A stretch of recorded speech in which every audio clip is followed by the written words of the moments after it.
Welcome to another edition of the Course Creation Incubator Podcast. I'm your host, Gina Anativia, here to help you take action to build up your online course or your program and help you build up the online-based business of your dreams. And I'm back, baby. I went on hiatus because of the eye surgery.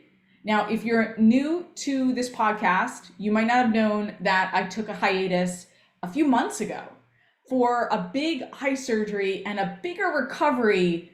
I'll be honest, a bigger recovery than I thought it was going to take. It took me months. And I believe we have seasons of life. And that was kind of a winter season for me where I needed to just give my body and mind time to recover and to heal. And I'm feeling so much better now and so good now. The eye is going strong. And more than that, I had to build my body back up and really build up my strength and my endurance. And I'm running again and I'm feeling like my old self. So I feel like I'm in spring. So some of you may be feeling like you're in winter right now, and maybe you're not doing your course like you want to do it, or you have it on pause, or maybe you put your podcast. I have another client who put his podcast on pause and now it's back and better than ever. Or whatever you had to put on pause. And I'm here to tell you that's okay. And you can bring it back. Like, part of me is like, am I really going to bring the podcast back? And I was inspired, and I'll get to that in a minute. But it's okay if you don't bring the podcast back. If it's your course or your offer or about your business, I want you to come back to it because I want you to get your dreams, right? I want you to build up that lifestyle that you're looking for. Sometimes we have to pause in our businesses, and that's okay. But I want you to pick it back up.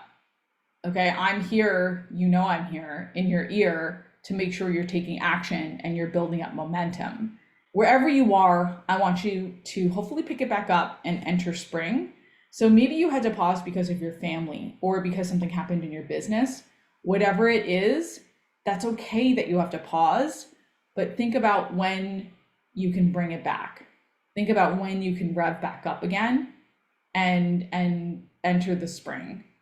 So, by the way, I want you to be consistent, but I also want you to embrace recovery and embrace healing and embrace time away. And being away from the podcast, it's like absence makes the heart grow fonder, right? And I realized how much I love doing this and how much I wanted to share. So a few things made me want to come back for the podcast. One was Bo Eason's Personal Story Power event, and I speak at a panel there. And then after that, we have a dinner where we go around and give advice. And I workshop marketing to my heart's fullest content and talked about lead magnets and customer journeys. And do you have a course idea? And it was so fun, like 2 hours of just brainstorming. And of course, this gets my brain going in a way that it hasn't felt so alive in months because I've been in recovery, working with clients and students, but this just made me go pop, pop, pop. And I thought the next day I said to my husband, Alex, I need to bring the podcast back. I've got ideas I want to share. I want to help people. And that's the thing too, right? You see their eyes light up like, yes, I'm going to go home and tell my partner this, or I'm going to tell my assistant, my VA about this, or my team.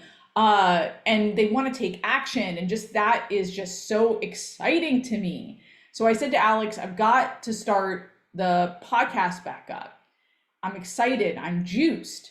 So we're going to go to a bi-monthly schedule. I'll do 2 podcasts a month every other week. So every 2 weeks, we'll do a podcast. Probably a workshop, then 2 weeks a guest episode, but we'll see, maybe a couple of workshops to start. And then I might go back to weekly, but I might not. So I'm going to give myself the space to continue to recover. That's something I've had to learn, not just like push through.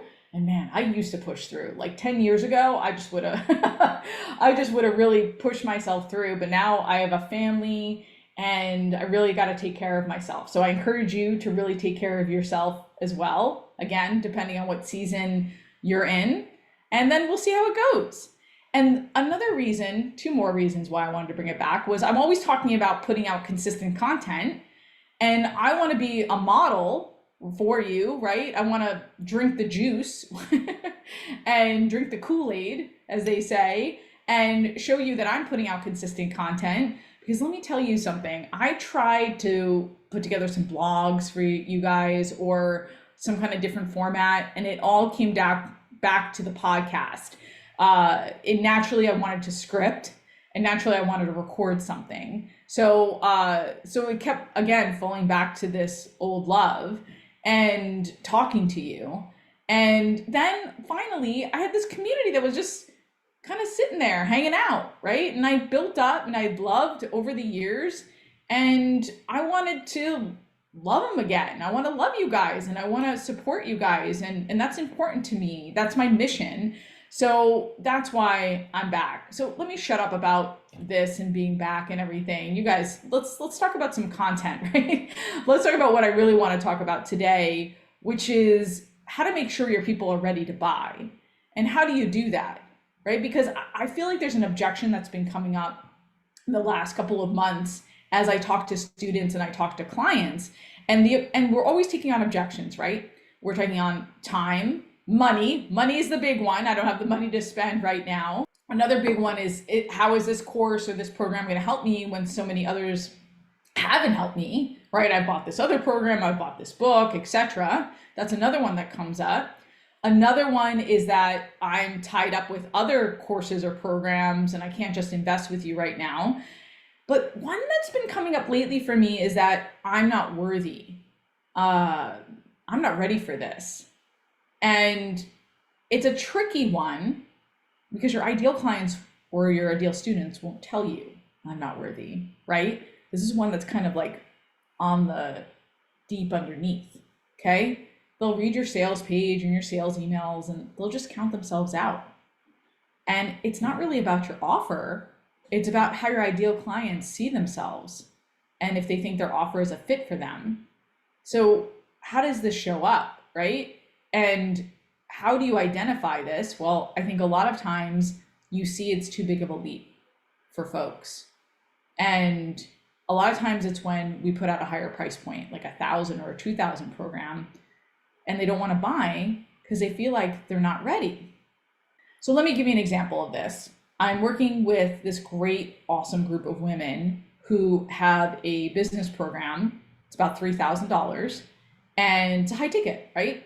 So it's a robust program and they do really well selling it to businesses, but maybe not as well to list or to a smaller segment of their list as well as they'd like. And I said to them, this business program is incredible, but I think when you're marketing to this other segment of your list, they're not ready for it. They feel like they're not worthy. So what we've been doing is going back to their lead magnets and their opt-in. We got to go to the very beginning, right? In terms of your customer journey and where people are coming in from you. Because I'm always talking about this on the podcast. You guys know that. How are you attracting the audience that you want to attract, that you eventually want to sell to? So I've talked about lead magnets and opt-ins. I'll link to some episodes, but you need to get them in shape to be the person that they need to be, whether it's the woman, the parent, the boss, the creator, whoever they need to be in order to buy.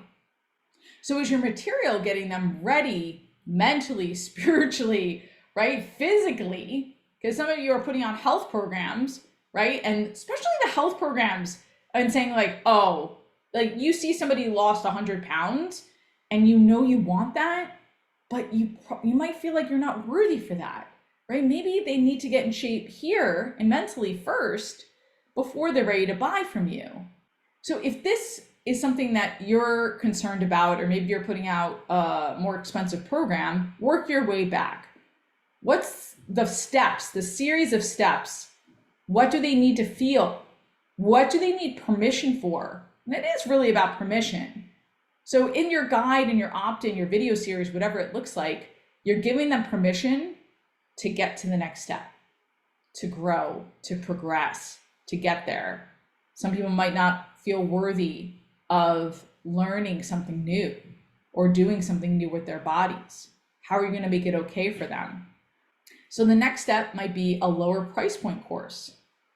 So maybe you're going from the guide to a lower price point. Maybe you're not going to the $3,000 course, right? That's a big jump. That's a big leap. I have another client who goes from a free guide, like a challenge, to a book to then like $1,000 program or a $2,000 program. It's too big of a leap for his audience. So maybe it's a $97 course or $147 that leads to the bigger course. And then at each stage of the game, you have to give them permission again. This is another thing that we forget. Every stage of your offerings, whether they're free or they're paid, you have to give them permission. It is always leading them. So from your free piece, okay, you've got this, you're ready for the next piece. Let's talk about an example. So I've talked about medical practitioners before on this podcast, and I was talking to one the other day, a naturopath. And for example, the first step is to consider there's something alternative to this traditional care that's out there. That's what her lead magnet really needs to do. It needs to give them permission to explore an alternative kind of care and then show them what's possible. Make them feel like there's possibilities they might not have known before, and make them feel like they can trust them. And you could wrap that up in a free video series, a quiz, a checklist, whatever it is that they start with. That needs to be the first step. And then before we jump into the $1,000 program, maybe they have a $97 course. It's a small win. That then leads me to a bigger course to make me feel worthy. Here's another example. I've been looking at this rosacea course. I think it's $697. And so there's the freebie and then $697. But I have no idea what she's going to offer me in that $697. So I've been very hesitant to buy that course.